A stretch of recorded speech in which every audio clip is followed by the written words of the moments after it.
Welcome to the penultimate ICPL panel for the 2019 season, if you can believe such a thing.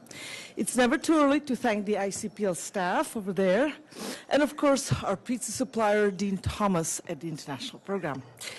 Before we delve in, I have a few announcements in the ever more packed IWP schedule. So, no reading at Shambo House this afternoon. It's the reverse direction of what I was announcing. However, tonight, I would invite all of you to come and join us at the Dance Gala at 8 p.m.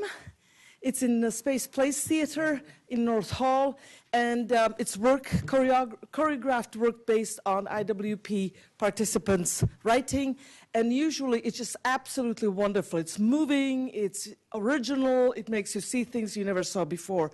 8 p.m., North Hall, Space Place Theater. Sunday, November 3rd, the usual 4 p.m. at Prayer Lights. Nikyu, Batsy Chigama, and Julia Campbell will be reading from their work. And that same evening at 7 p.m., Martha Mukaiwa, who's having a big week this week, is going to be introducing three short films by Namibian filmmakers.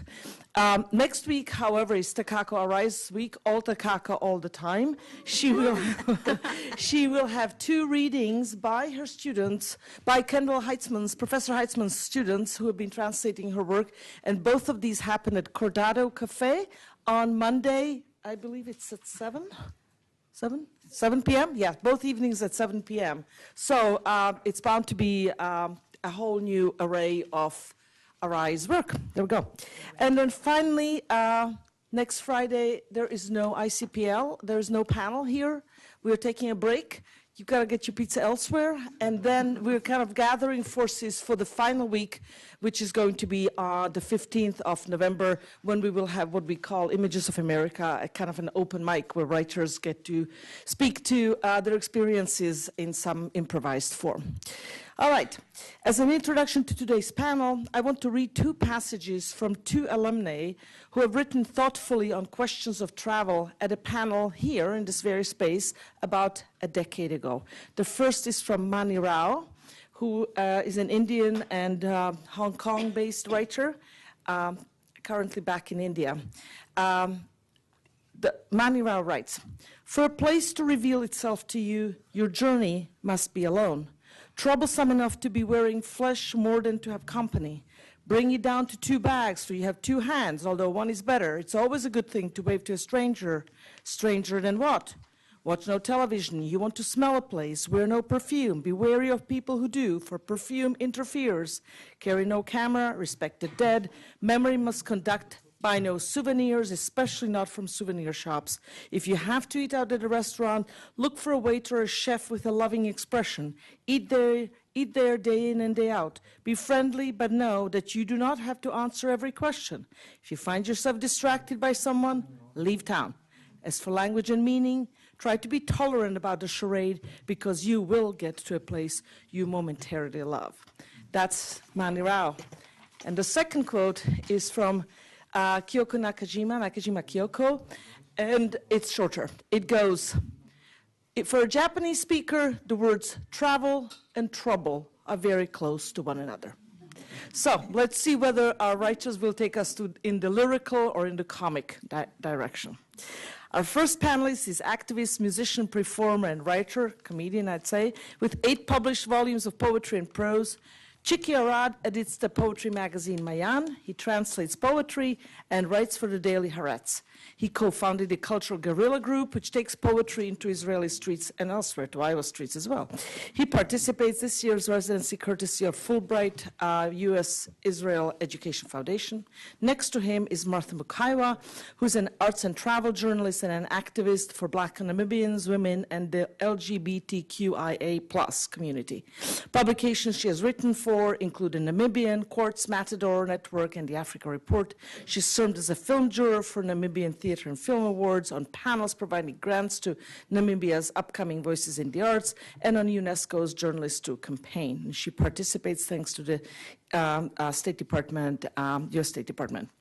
Tautwida Marcinkiewicz has published 15 books of poetry and 3 books of children's poetry. Among her many national awards is the Poezia Spavacia National Poet Laureateship, a prolific translator from English into Lithuanian. She also has her own work translated into more than 10 languages. And her bilingual Lithuanian-English volume of poems, Terribly in Love, appeared last year. It's a wonderful collection. She participates in the fall residency courtesy of Paul and Hualing Engel Foundation. Next to her is not Amanda Michalopoulou, who our Greek participant who was not able to be here today, but Lee Marshall, our editor, will be reading the piece Amanda wrote for this panel. Author of 8 novels, 3 short story collections, and a series of works for children, Michalopoulou teaches creative writing in Athens and is a contributor to Greek and German Daily. She participates courtesy an anonymous donor to IWP. And finally, Clara Chow is a fiction, nonfiction, and drama writer, editor, columnist, a co-founder of the arts and literature magazine wearewebsite.com, and the author of 2 short story collections. God, I should have remembered them because, 2 short story collections. She won the Singapore's top 12 Writers to Watch and the Jane Geske Award for her story Siren Redux. She joins the fall residency thanks to a grant from the National Arts Council of Singapore. Welcome all, and let's roll. Thanks.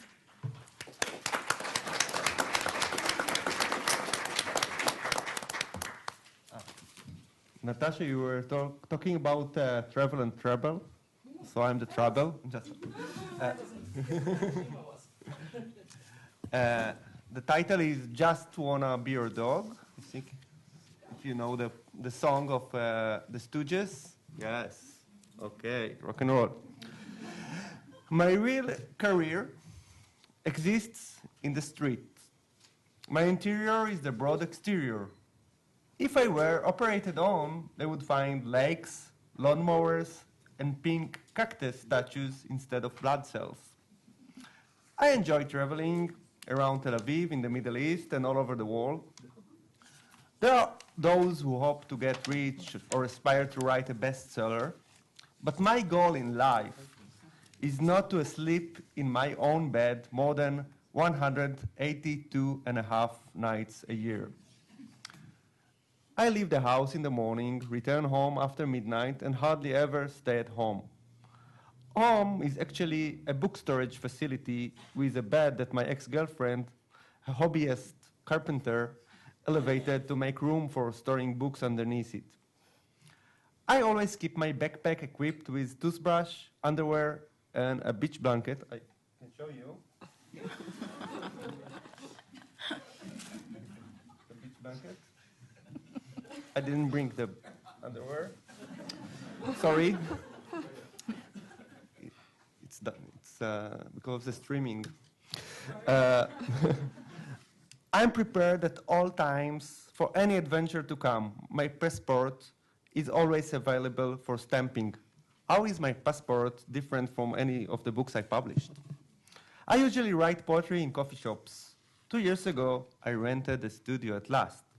I thought perhaps in a studio I could be more prolific, but I never wrote a single poem there. I pay rent. It's not so expensive, and still write poetry is in cafes or bars. Oftentimes, I forget to take a notebook with me, meaning that I end up writing a lot on paper napkins. These conditions are ideal for the poetry format that I invented, the kimo, which is a sort of a hairy Israeli cousin of the haiku.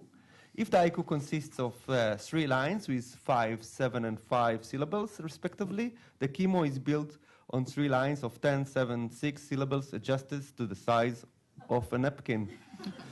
For example, this is a kimo that I wrote during the Iraq War, the coffee, translated by Rana Das. The coffee sits above the saucer, under them the table, under it the country. I'll read it again. The coffee. The coffee sits above the saucer, under them the table, under it the country. Writing on napkins is romantic, but it is also how I lost plenty of my poems. Many poems disappeared in the laundry, maybe the entire volume, since I forgot to take the napkins out of my trousers pockets. I also, who searched in the back pocket before they go to the It's weird. I also write in dark bars such that my own penmanship becomes unclear to me, making it hard to decipher the words of my own poems. While writing this lecture, I came upon a poem that I had written on some Chicago hotel, Whitehall, I think, Chicago hotel stationery in an even smaller format than Kimo. Love. I stole pants from all the hotel. Love. I stole pants from all the hotels. I want to put it on my grave. I think it's also, you can make it 3 lines for that. I write poetry and prose, which I approach in 2 very different ways. Physically speaking, prose is matter, and poetry is energy. In Israel, everyone always talks about one thing, real estate. Poetry is the opposite of real estate. It is unreal estate. Sometimes it is real unestate. Real unestate. It would be interesting to think of poetry and prose in the context of the biblical Cain and Abel story. Briefly summarized, 2 brothers, Cain, a farmer, and Abel, a shepherd, offered sacrifices to God. But God didn't want to eat steak that day. Maybe it was a morning. And so he took Abel's sacrificial offering.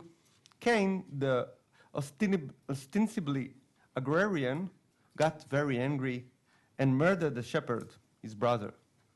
This was the beginning of the conflict between the 2 continents, the poetry and the prose, between the free nomad bard Abel and the supposedly ambitious prosaic Cain. Ultimately, despite this criticism, the farmer with the prose is the survivor. Cain seems to have been punished for his deed. He really gets a bad reputation in town. He would probably be rejected for a residency in IWP with his resume. Who knows? Maybe there will be a problem with the visa. But I think he received a gift. He would have to wander around for the remainder of his life. He is said to have founded the first city. It's not written in the Bible, but I imagine he also established the first cafe.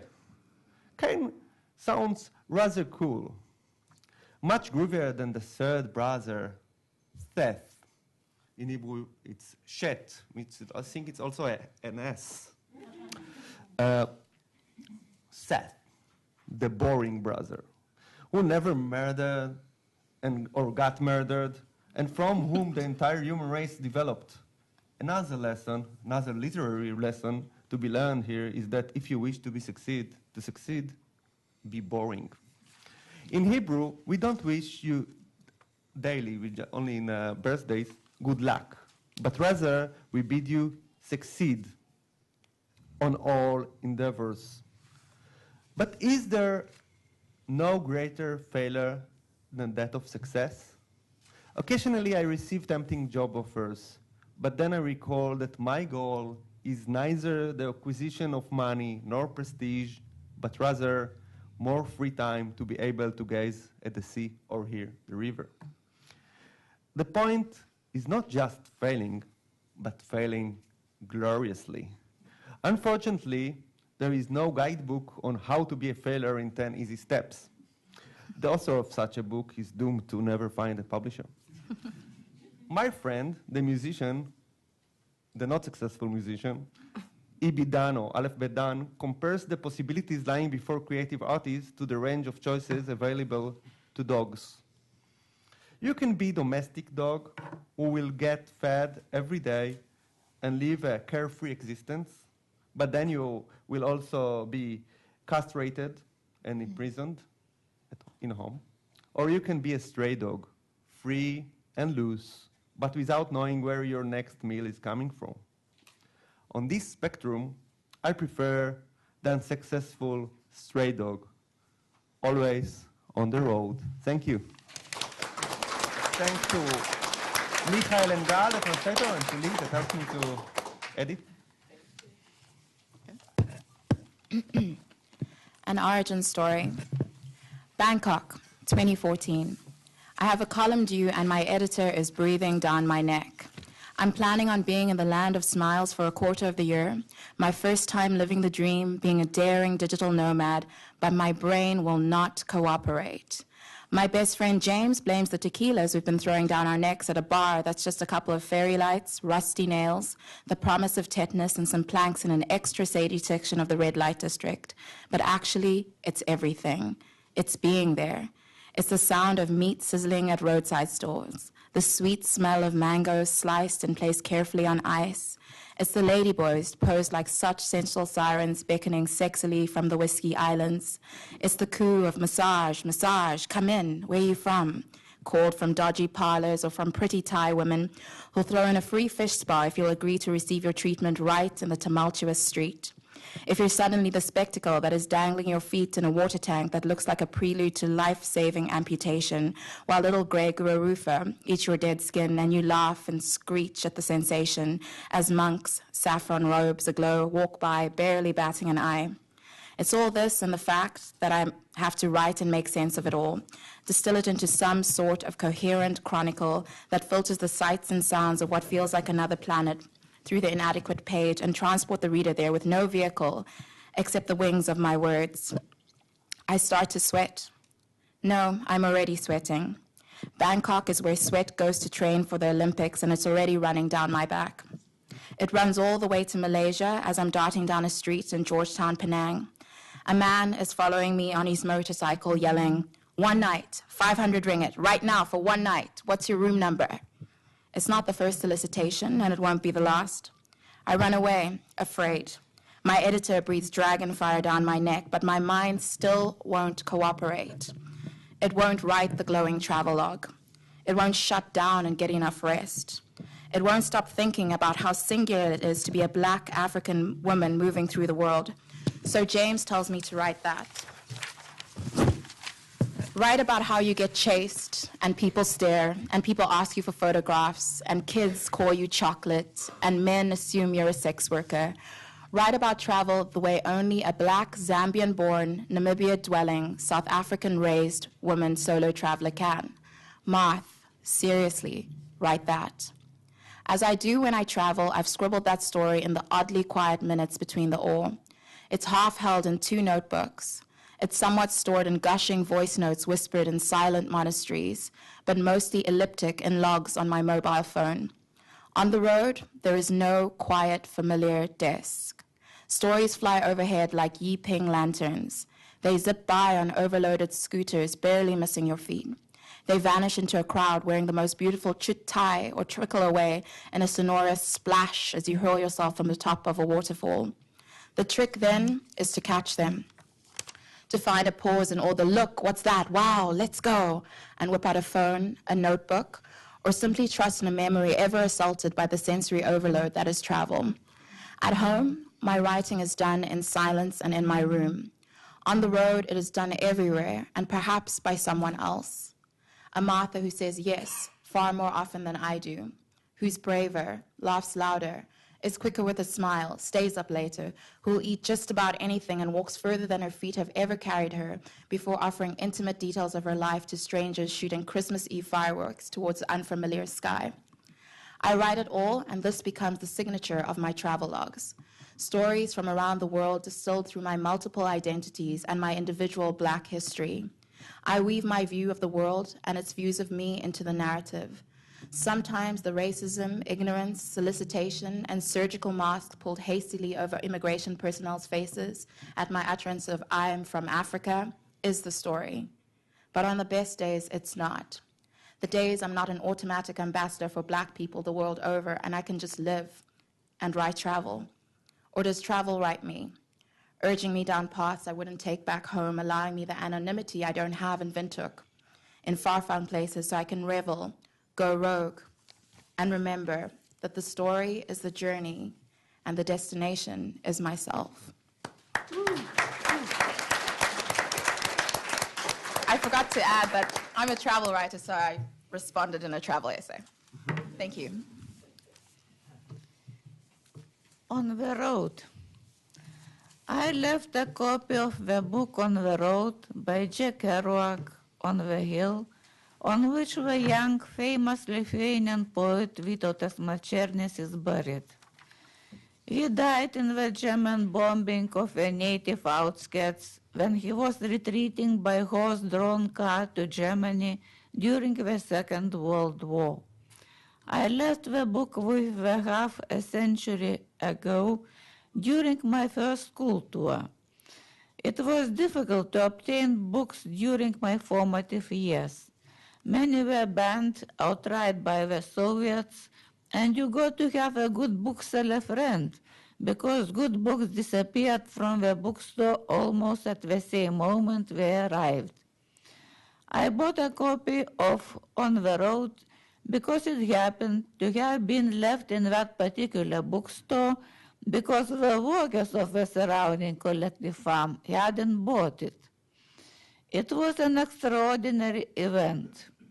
It was a translated book, and the translator managed to persuade the staff of the only existing state publishing house to publish it.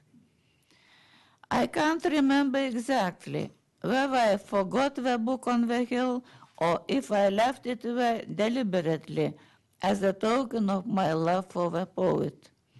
I was awarded a Young Writer's Prize in my formative years for writing about Vytautas Mačernis poetry.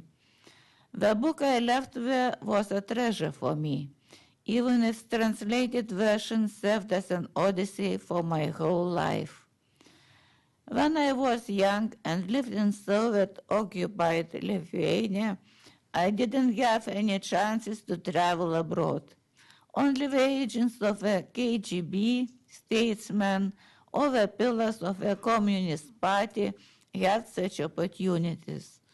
When the Soviet Union was falling apart, I got the chance to travel to the USA.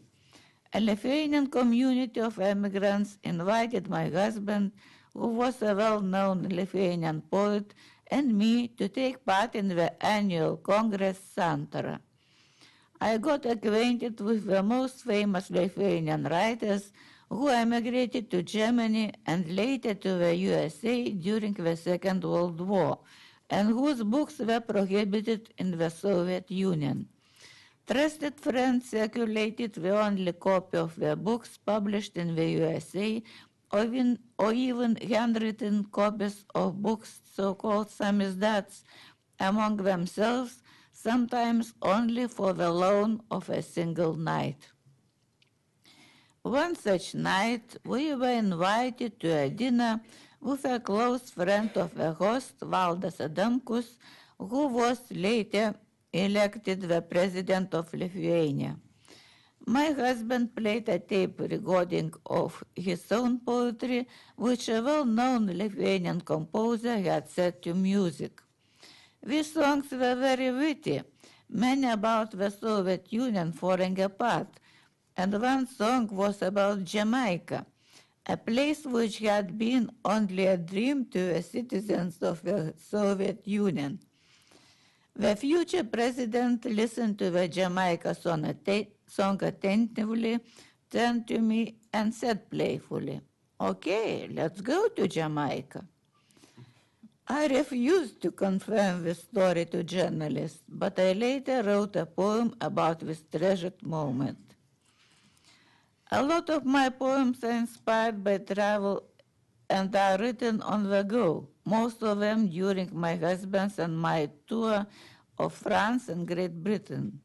There exist several cycles of these poems, some of which are included in the bilingual edition of my book published in the USA, so I want to comment on the figures in some of them.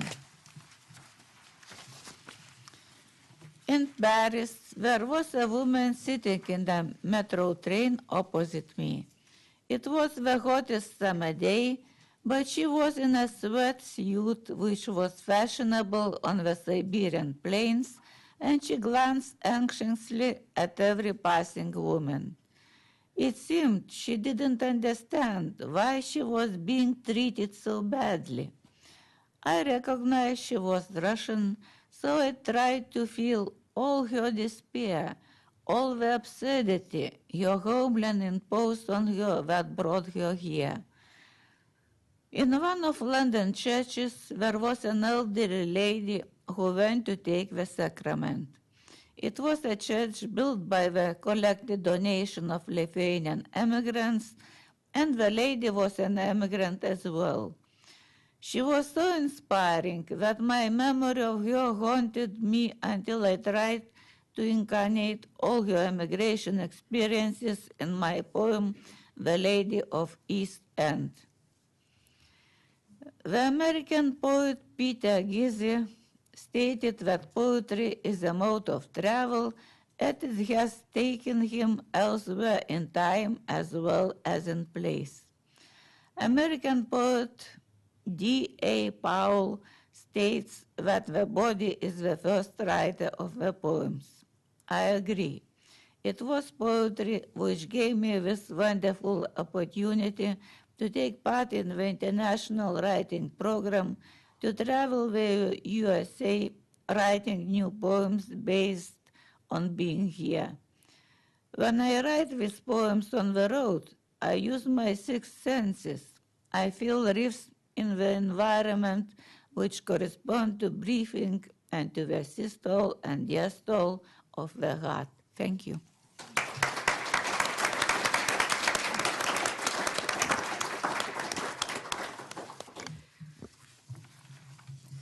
I come from a family that never traveled.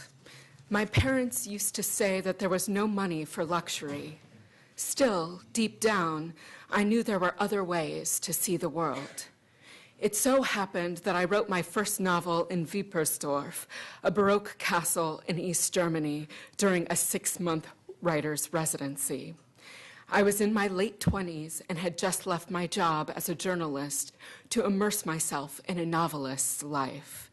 I didn't know that by doing so, I fully and unconditionally succumbed to the ivory tower syndrome, this mythical and sociological evaluation of writers as misfits.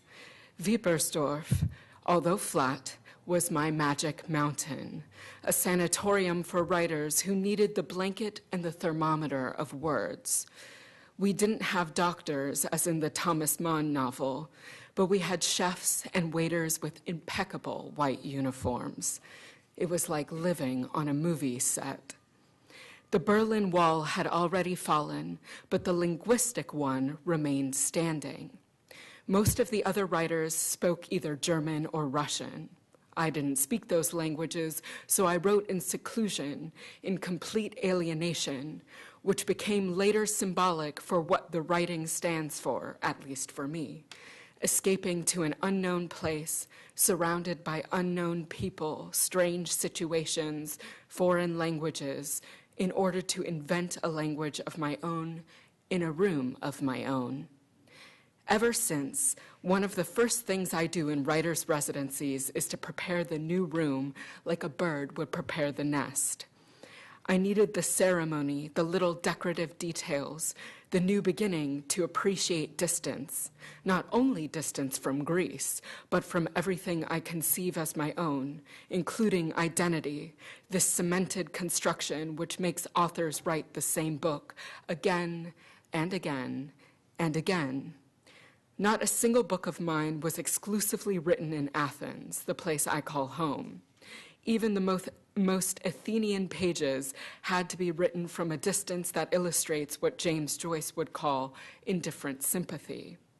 A safe distance, that is, between owning an experience and transforming it into something new. To give an example of how this works in fiction for me, here's a paragraph from my novel, God's Wife, where the wife of God, seriously depressed in paradise, proposes to her divine husband to travel back to the real world as tourists. They start with China, and the protagonist has a sort of revelation, strolling in unknown territory. Here's what happens. We ended up strolling along a path in a park swarming with people. He led the way, I followed. Dragon kites slashed the skies. Over the grass, under the trees, children chased after each other. The sun pierced through the clouds to lave their hair. "Good Lord," I whispered. He gave me a curious glance. I could barely contain myself. Look at the sun, the clouds. Look at the people, lambent outlines, pulsing veins, rippling muscles. Look at their animal vitality. How they hug, how they eat, how they huddle in a corner talking to each other. Look, look. Some walk alone, hands plunge deep in their pockets. Others snap pictures. Look at the groundskeeper over there, at the long, slow swish of his broom.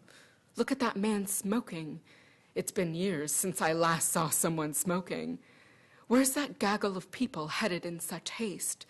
Schoolboys. I know that gate well. There's a woman holding an umbrella to shield her face from the sun.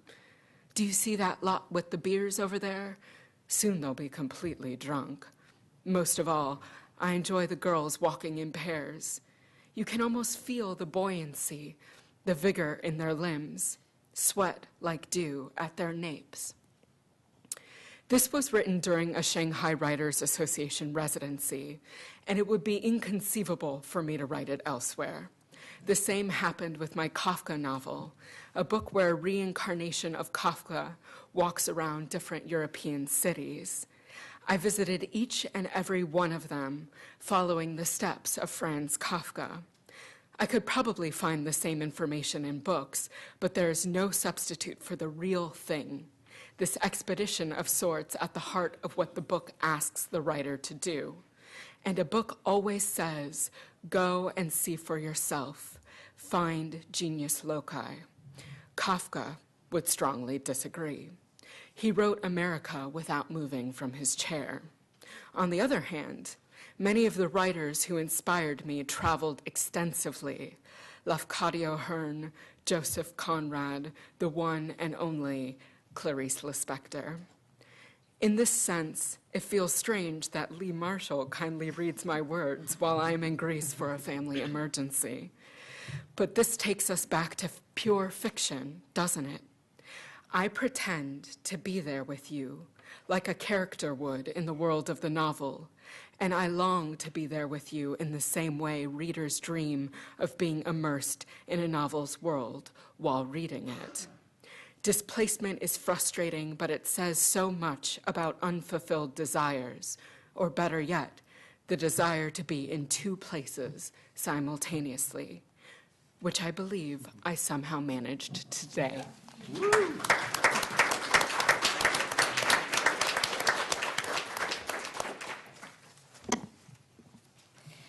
Number one, people are often surprised when I tell them I am nocturnal in Singapore.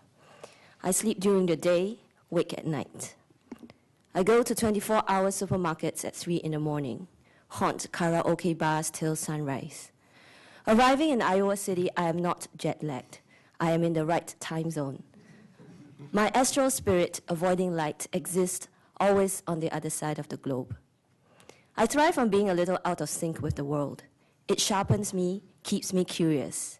You see the gaps, notice the fault lines, and that is the first step in the writer's job of trying to explain the unexplainable, bridge the unbridgeable, reconcile the impossible. Tell the truth, but tell it slant, said Emily Dickinson. Travel is my slant. When I am at home, I create the conditions for that syncopation. I poke in gritty corners, eat breakfast when other people are in bed. But in a foreign country, unfamiliarity is a given. Differences are magnified. Details acquire secret significance. In Chengdu, China, signs kept whispering of love to me. I will wait for you here, said a mural. How to love, in blinking neon at a cafe. Construction site boarding cautioned. There is romance around every corner. I had gone to China in search of inspiration, to visit the hometown of a fictional lover. It was research, but I didn't know it at the time. I am now writing a book about falling in love with an imaginary man. All that feeds the writing. Number 2, displacement, once said Singapore-born Australian author Boy Kim Cheng. The feeling of not being at home is what makes writing possible and necessary. We need to move in order to find new perspectives, fresh modes of being. We need distance to see clearly, like how with age, I need to keep the bill at arm's length to see what I owe. All travel writing is self-portraiture. We travel in search of what we cannot find at home, but what we are really seeking is desire itself. Return home, consult your notes, photos, and journals. Experience small epiphanies. Look for patterns. Discover why you packed your bags to begin with. Number 3, what is a story? Someone once told me it is a series of tiny incisions in time. The pragmatic Singaporean that I am tries to think in mathematical equations to extrapolate a set of hypothetical relationships. If a story is time times character, then what about space? A character is also a series of tiny incisions in space, the knife being a body. A person is also a place. Wife and mother at home, I am free to reinvent myself as new characters when I travel, feel new feelings. I learn how to be a different sort of human being. I also flee from the mundane responsibilities which keep me from thinking deeply and writing non-stop. 4, we, the writers in the IWP, have recently come back from our mid-residency travel. In New Orleans, a cardboard box, still crisp in the rain, said, "Hello." I kept coming across koi painted on the sidewalk like secret markers. My friend and I walk in circles in the French Quarter, telling each other stupid random things. We play pool with strangers in Bourbon Street, ride airboats in the bayou, rife with gators, and manage to invite ourselves into Tennessee Williams' house. We are writers, not writing, just living. I want to write about this stuff, I say, on our last magical night, but I don't know how to make sense of it. With time, he says, memory is an editor.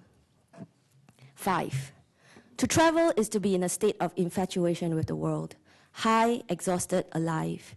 The traveler notices things about their beloved, the way dandelions spring up overnight in the Korean countryside and slowly age at different rates, depending on whether they bask in sunshine or not in the shade. The patch of concrete you slipped on in Jakarta, and the roomy-eyed man who laid it and his lack of complaint that you ruined his morning's work. The yellow oil slick worn by a karaoke rapper by the Yangtze River in mist-shrouded Chongqing. The sing-song chant of the New York subway conductor telling you to board the last L. You better get on, you better get on. Green mossy fur on a mussel from Iceland's fjord and black basalt sand from its beaches. Swallows wheeling to the sound of a distant waterfall on Mount Beauty in Australia. The slap of your best friend's flip-flops as she scrambles to the top of a long boat floating down the Mekong in Cambodia to retrieve your backpacks. But there is also this, after the distance and clarity, diving back in. Cleaning the apartment, placing a conch shell given to me by a mermaid in Jeju on the windowsill to dry out the smell of the sea. The sound of a car drawing up to the driveway. And then my children, their father behind them, flying into my arms. And I am theirs again. Thank you.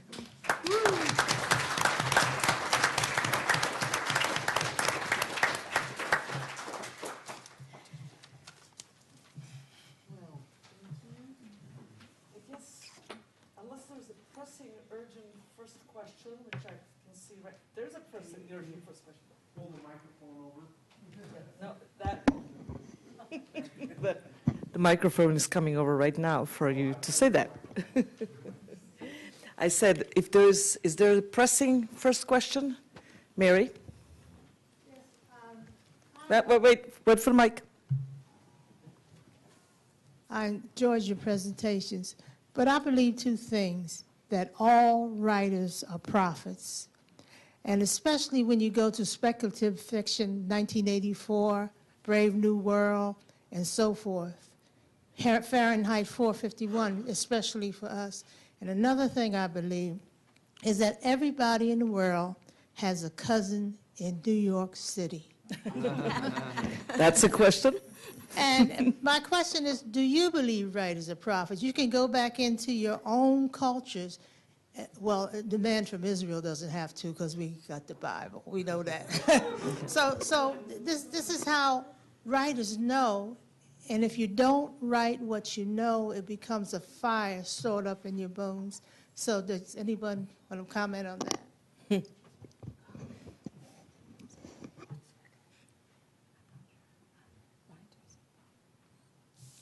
I have a brother in New York, I feel. If this is an answer. Yeah, I suppose I really like what you say, that if you don't write what you know, it becomes a fire in your bones. And when I travel, I feel this compulsive need to write. So we would sightsee, we would go out, and then you go back to the hotel room and you're completely like exhausted and destroyed. But then you start scribbling in the notebook and you just can't stop because you just have to put this on the page. Like it might be garbage at the moment, but then you need to take it back with you and sort it out. Thank you for that question. I think writers can be prophets. I think particularly in my context where for Africans, traveling is a huge privilege. So when you write travel and you bring back the way that you will be received in different contexts, that is kind of prophetical. It's saying, if I go to Indonesia and I get a cavity searched, which really happened, don't come here, or do this, or don't do that. So yes, it can definitely be prophetic in terms of saying, this is where you'll be welcome, this is where you need to think like this is where you may have some issues, this is where you can change minds. So I think that is definitely the role of any kind of writer, but travel writer specifically. Yeah. I have 3 cousins in New York State. It's in Rochester. Yeah, you hit a gold mine there, Mary. Let me ask a kind of a question that's maybe a little bit provocative. Well, Mary's was provocative, but provocative in a different way. So certainly in Western literature, and I would guess also in Chinese literature, I don't know about others, but certainly in certain Asian literatures as well, there is the grand tradition of your identity coming to the fore as you travel. Romance, travel, that's what it is, right? So moving and thinking and becoming more and more yourself is the epitome of what some world literatures have in some ways have been asking us to do. What about, however, today we have a situation where somebody like Greta Thunberg says, no more flying, no more moving, no more consuming others' energy in order to expand your own. So the economy of writing and in general and imagination in particular is now, I think, encountering a kind of a counter argument, which is to say, instead of macro going outward, you might need to go micro and not use any of the grand tools of airport, street life in exotic cities, the lights, all of those things.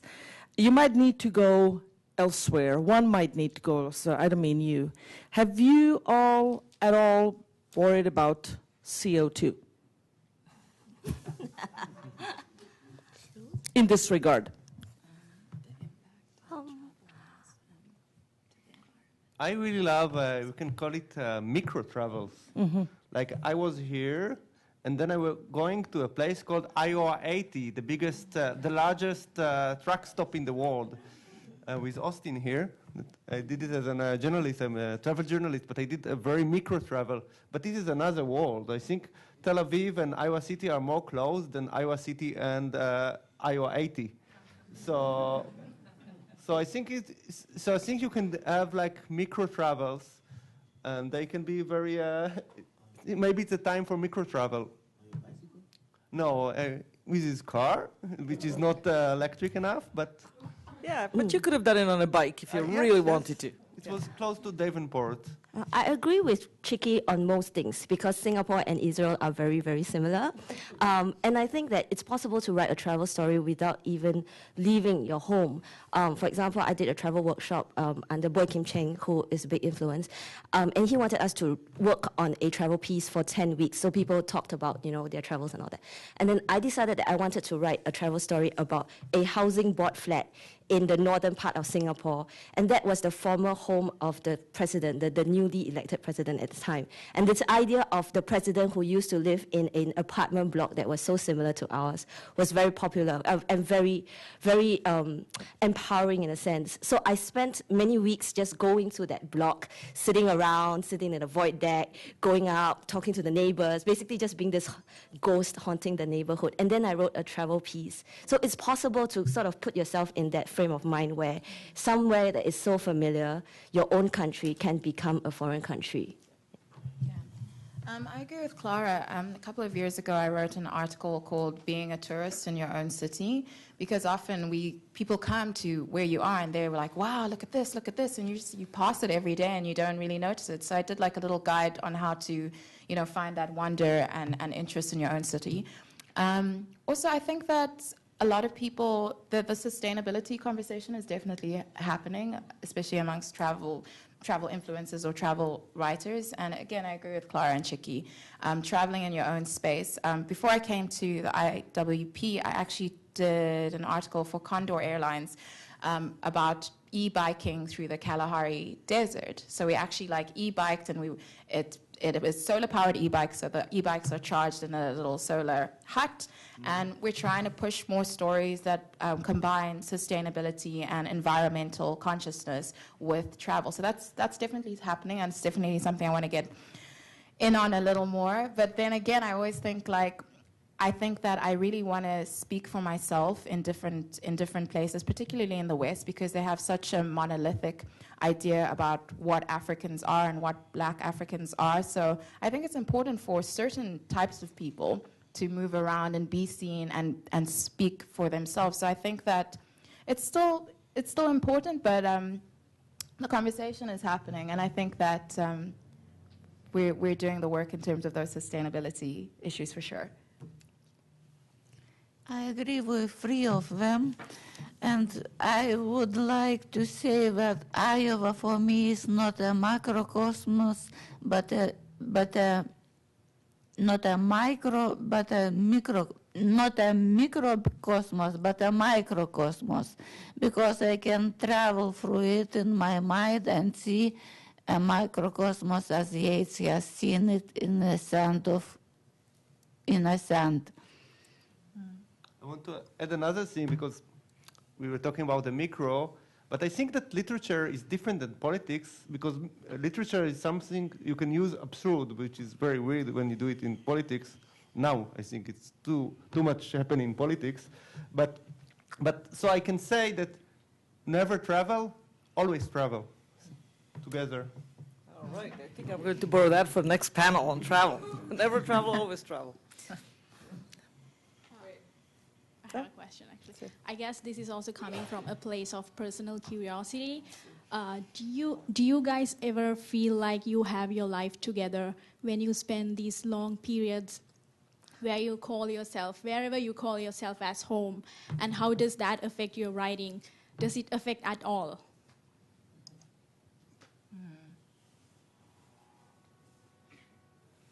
I can answer. I think that whenever I travel, a big thing, like the flip side of traveling for me, is just having a great gratitude about coming home. So it definitely affects the way that I see my own context, because I start comparing. I start thinking about what does Namibia have to offer in terms of, if I go somewhere that has a big focus on wellness and meditation, like for example Indonesia, I start looking for those things in my own community, and I start pushing those things and writing about them and introducing that to Namibians. So it definitely affects where my focus is when I go home, because I go out and I pick out the best things of places and I say, how can we do that? Do we have something here? Is that a community we can build? And then I definitely go find organizations and then write about them, and that's definitely inspired by travel. So that influences me a lot. Is the question, do we have our stuff together when we're at home? Yes, no, the answer is no. And I think I travel because I have too many books and I want to run away from them. When you say together, you mean like everything? Like what? Money, love, like what? I gave you my credit card. Well, short answer for me is also no. I'm always, planning trips, and my life feels kind of like unfinished in my context, and I'm always trying to not get away from my life, but everything has like, oh, this is where I'm going next, and But then it also makes my periods at home really intense because I spend a lot of time with people. I want to like suck the marrow out of what I'm doing, whether I am going home or wherever I am. So it just makes me more of an intense and, grateful person, I think. But no, I don't have my life together. Thank you. There are rules here. Sorry, I'm sorry. Library. Yeah, sorry. Okay, so my question is to Chiki. I was intrigued by your analogization of real estate, poetry, and on real estate, because it took me back to Isaac Bashevis Singer, who actually wrote a tetralogy called The Estate. And it's about that movement from Europe into Israel when the homeland was created.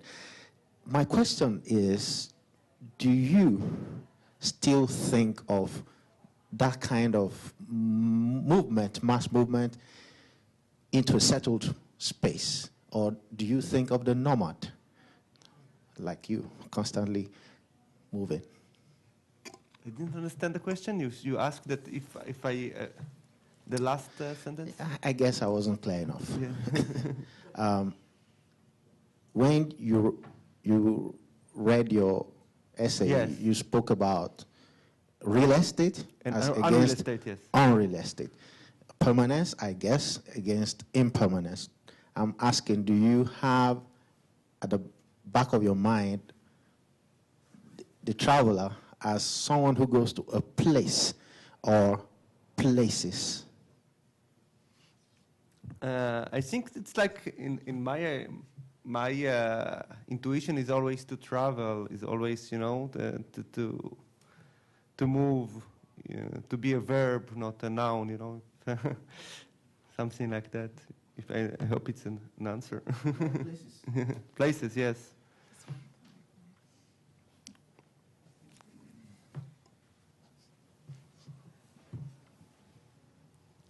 My question is for Martha.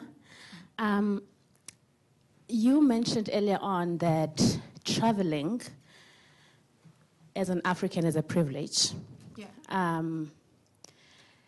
And I'm just wondering, because most of the time when we're at home and we're watching the world while we're at home, it looks like the grass is greener on the other side. And we don't appreciate what we have at home. So I just wanted to find out, what is it that you now appreciate about Namibia or about Africa at large that you didn't appreciate before you traveled? I think that Africans are and Namibia, I've lived in Namibia, South Africa, and I'm from Zambia, so Southern Africans are very warm and friendly, and that's not necessarily an experience that I've had traveling through Europe, for example. So I like that I can, feel looked out for, and I can sit on a bus and I don't have to be silent and just look at my book. I can talk to the person next to me, and it's going to be great. I appreciate the taste of good, mostly organic food now that I've traveled extensively. I don't think that when I said it was a privilege, I mean more in the context of if you're an African traveling abroad, it's so hard to sometimes get visas. If you're an American, and a European, and a Singaporean, you guys have the best passport, right, for travel. You can skate in and out of countries, but for us, we have such restrictions in terms of visas. I need to have a certain amount of money in my bank account for 6 months before. I need to get a yellow fever shot. I need to prove that I'm not going to stay in the country and throw my passport in a river as soon as I get somewhere. So that's what I mean in terms of it being a privilege. But that doesn't mean that I don't appreciate where I come from. I think I appreciate it much more, and I understand how to almost like to sell where I come from in a better way, just because I see how people are really proud. For example, when I was traveling through Berlin, I realized that there can be a lot of art to remembering things. There's a lot of Holocaust memorials that are done in a very artistic and interesting way, whereas in my country, if we are commemorating like liberation struggles, we just put up like a bronze statue made in North Korea, but they do like installations and things, and so that's always interesting for me and something that I can talk about when I'm writing articles. Like I wrote an article called The Art of Remembrance, which is based in Berlin and says, couldn't we think differently about art and incorporate that into the various spaces? So there is that feeling of gratitude, but also of learning, which is a big thing for travel for me. I think that if we have a lot of conversations and speak more to each other, we can just pull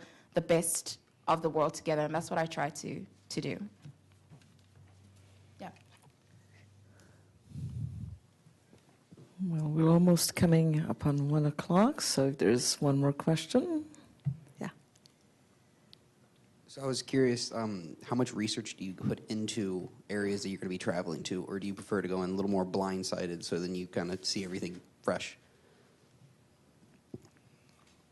I always prefer to know as much less that I can when I come, but I always, when I'm in the place, so the place tell me things, and after I come to a place, I just check a bit, find something, and then got into it in the search Wikipedia, and then search other resources to know much. But I like to have kind of opportunity to look at the world from the side of my eyes without like knowing where to go, you know? Like when you go to Barcelona, you always go to Gaudi thing. And I like to go there by accident, you know? Oh, what is this? Okay. Don't know that I have to go to Gaudi. I do some research. I'm really interested in history and art, so I will always think about like the context that I'm in, what has influenced why these people have French architecture or Spanish architecture. So I'm really interested in that kind of thing, and I write about it. But then I usually try and travel for at least a month. So I will book like my first couple of days, and then I was saying in the class the other day, I follow the White Rabbit. So I'm really interested in meeting people abroad locally and them telling me where to go, rather than just following the breadcrumbs of every travel influencer that I've met. So I sort of have a little bit of planning, do a little bit of research, but then work on the go because I try and write the characters that I meet into my stories.